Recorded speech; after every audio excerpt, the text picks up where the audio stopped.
Hi there, welcome back Greeks and welcome to CPU.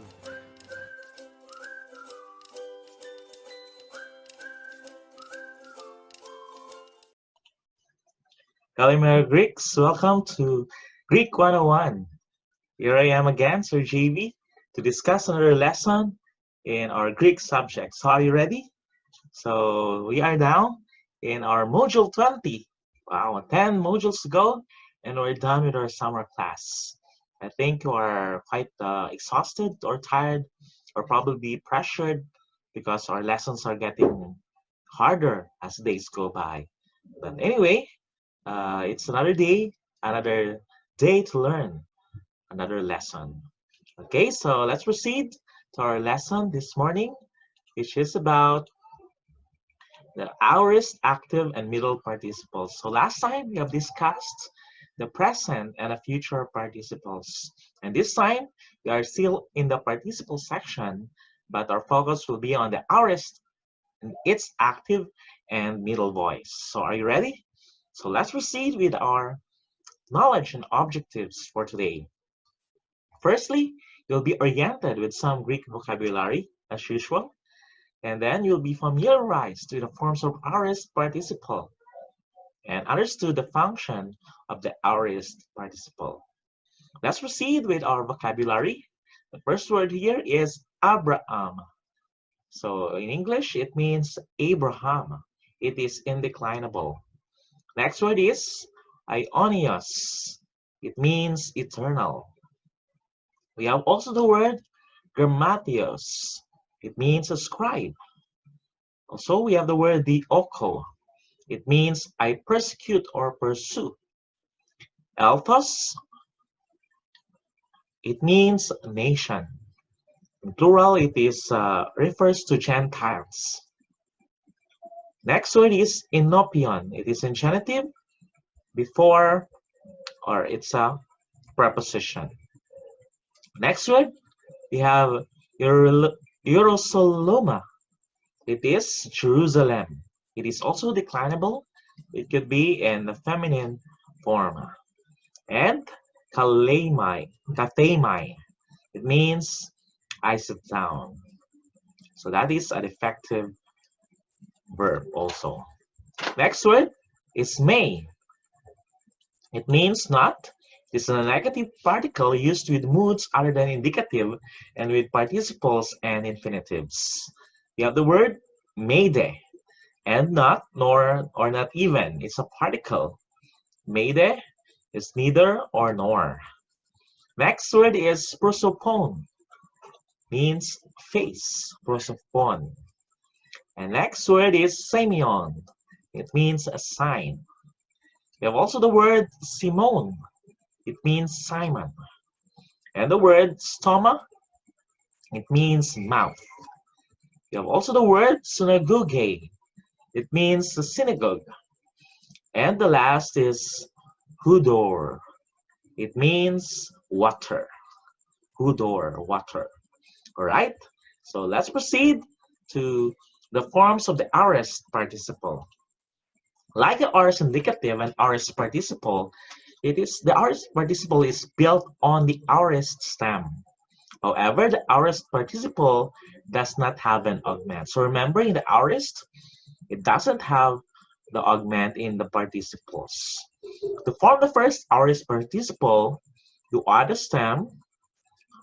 The stem is low, and the first aorist active tense suffix, which is the sa. Do you recall? That's our first aorist active tense. Then you add a sign of the participle, which is nitaf or sigma. And finally, you have the os, which is the ending. Therefore, luo in its first aorist active participle is Los Santos. So let's take a look at the first aorist active participle of luo. In a singular, the nominative masculine form is lusas. In GA, it is Los Santos, as we have seen earlier. Li, Losanti, Accusative Lusanta. The feminine is Lusasa. GA Lusaces. DLI Lusase. With an iota subscript. Accusative Lusasan. The neuter it is Lusan. GA Lusantos, the same with the masculine. DLI Lusanti. And accusative Lusan. So let's read all together from the top. Begin. Lusas, Lusantos, Lusanti, Lusanta, Lusasa, Lusases, Lusase, Lusasan, Lusan, Lusantos, Lusanti, and Lusan. Very good. So let's proceed to the plural forms of luo. Masculine nominative is Lusantes, but this time it is an epsilon. GA Lusantone. DLI Lusasi. We have the movable knee. Accusative Lusantas. The feminine Lusasai. GA Lusason. DLI Lusasais. Accusative Lusasas. In the neuter it is Lusanta. And the GA Lusantone. DLI Lusasi, and accusative the same with the nominative Lusanta. Let's read all together. Begin. Lusantes, Lusantone, Lusasi, Lusantas. Feminine Lusasai. GA Lusason, Lusasais, Lusasas.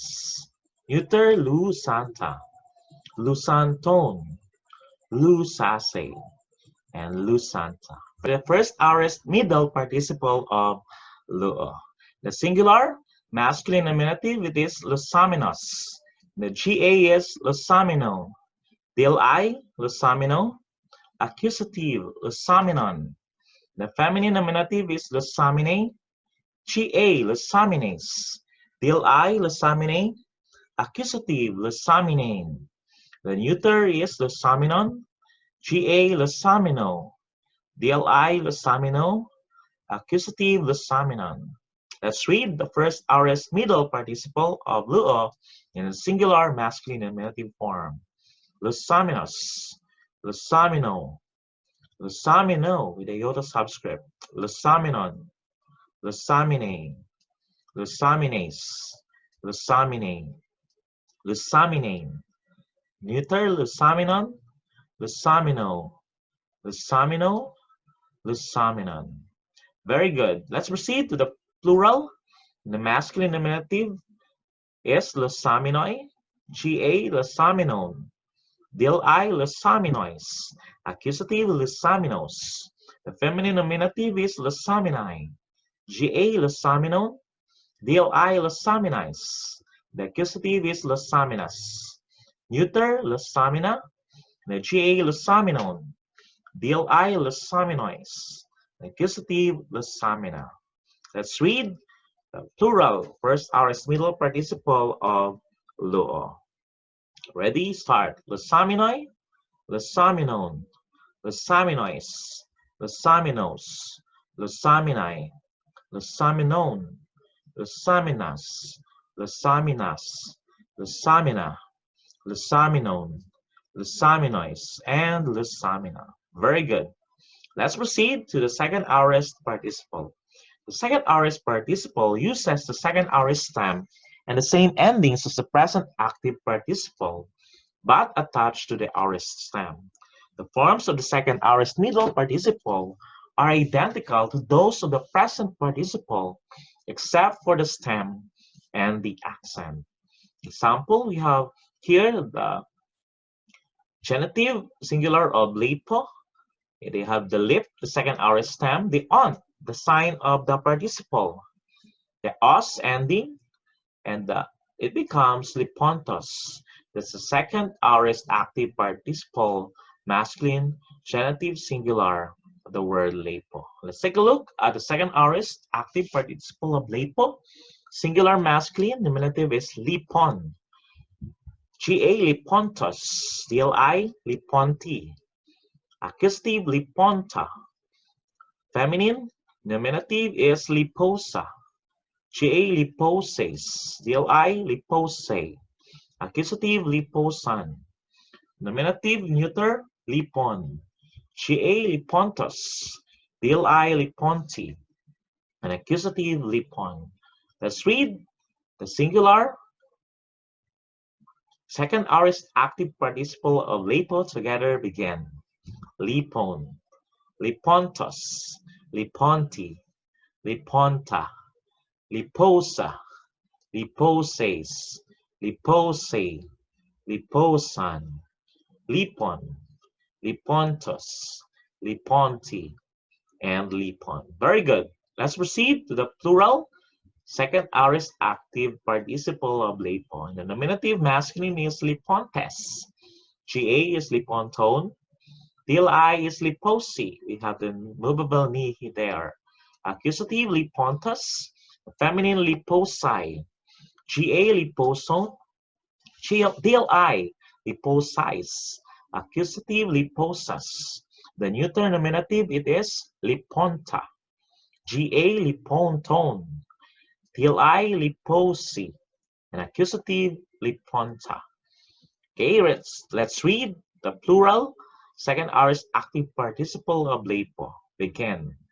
Lipontes, lipontone, liposi, lipontas, liposi, liposon, liposis, liposas, liponta, lipontone, liposi, and liponta. Very good.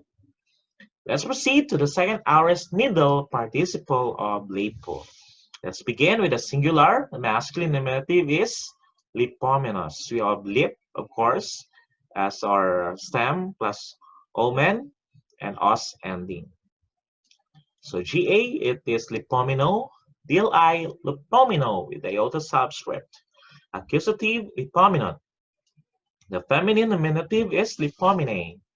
GA, lipominase. DLI, lipomine. Accusative, lipomine. The neuter, lipominon. GA, lipomino. DLI, lipomino with iota subscript. And accusative, lipominon. Let's read. Singular, begin. Lipominos. Lipomino. Lipomino. Lipominon. Lipomine. Lipominase. Lipomine. Lipomine. Lipominon. Lipomino, lipomino, and lipominon. Very good. Let's proceed to the plural second aorist middle participle of lipo. The masculine nominative is lipominoi. GA is lipominon. DLI lipominois. Accusative is lipominos. The feminine nominative is lipomini. GA lipominon. DLI lipominize.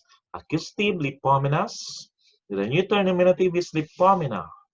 GA lipomino. DLI lipominois. And accusative lipomina. Let's read all together. Begin.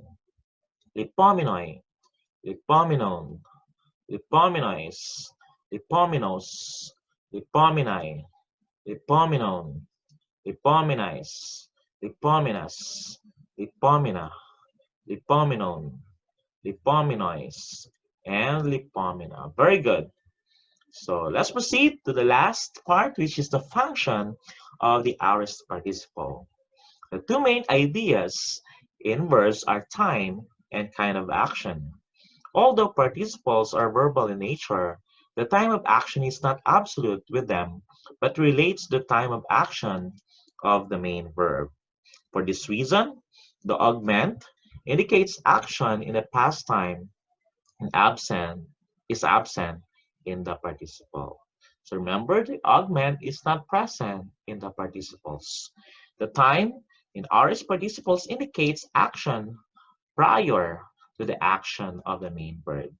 So example in the book of Acts is the aorist participle of bestow shows a time reference prior to the imperfect tense of Amy.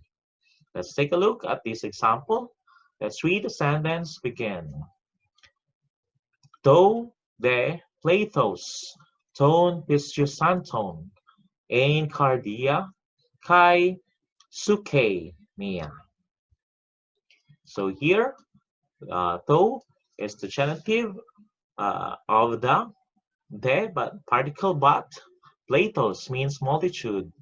Of the Pistusanton, that's the GA plural of the ones who had believed. So this is the aorist participle. And in there was cardia, of course, is heart. And suke is soul. So the meaning is there was one heart and soul of the multitude of those who had believed. So prior to believing, they had one heart and soul. That is found in Acts 4:32. The voice in the aorist participle indicates the relation of the subject to the action as in any other verb form. Therefore, the middle participle implies that the subject is participating in the action. So it means that the subject being talked about participates also in the action. Let's take a look at the sentence. Let's read all together. Again, hoi prophetai, hoi poneroi, hoi pestusaminoi, og ekosan toto kurio. It means hoi prophetai, hoi poneroi means the evil prophets. Pestusaminoi, that is our aorist participle, which means who had believed in themselves, did not hear the Lord. So we have seen here that these evil prophets also did not, but believe in themselves, did not hear the Lord. So that is an example. Let's proceed also to the translation of the aorist participle. It requires a variety of English helping verbs or clause to be supplied to complete the Greek meaning. There are several ways to render the aorist participle. So let's take a look at these examples. First sentence, let's read all together. O anthropos, pos, ipeon, tauta bepeton chorion. It means the man who said these things is seeing the Lord. So what is the participle in this sentence? You have the participle apon. That is the aorist of lego. So the man who said these things is seeing the Lord. Next, you have iposa, tauta, exeltane, o ecto oiko. Iposa is of course still. It's the aorist of the word lego. When she had said these things, she went out of the house. So that is the feminine form. That's why we can know that the one saying these things is a woman. Next example, we have, let's read, ho anthropos ho apon, tauta elphen a stone oikon. It means the man, who anthropos, who had said these things went into the house. So again, we have seen here apon, the aorist of lego. And the last example, hey, eposa, tauta elphen a stone oikon. It means the woman who had said these things went to the house. Of course, the hey there, we cannot see the word gune or a woman, but because it is understood it's a feminine definite article, talks about a woman who had said these things went into the house. So that's it, the function of the aorist participle. So that's all for today. Don't forget to answer your assignment in our Canvas account and prepare also for our quiz. Thank you very much. God bless and see you in the next lesson. Bye-bye.